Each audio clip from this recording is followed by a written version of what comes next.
திட்டத்துக்கு எதிராக சட்ட போராட்டம் நடத்தவும் தயங்க மாட்டோம்னு சொல்லியிருந்தோம்.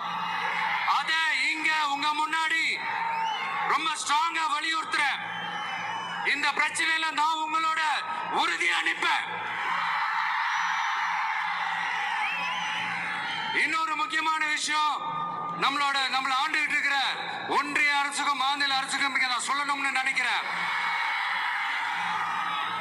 நான் இங்க வளர்ச்சிக்கு எதிரானவெல்லாம் கிடையாது.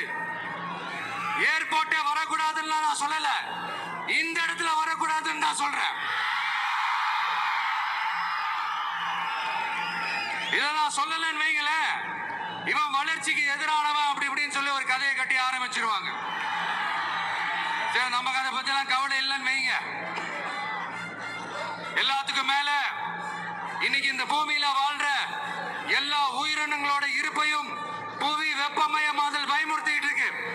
அதனுடைய ரிசல்ட் தான் ஒவ்வொரு வருஷமும் இந்த மழை காலத்துல வெள்ளத்துல சென்னை சிட்டி எப்படி தத்தளிச்சுக்கிட்டு இருக்கிறத நம்ம பாக்குறோம்.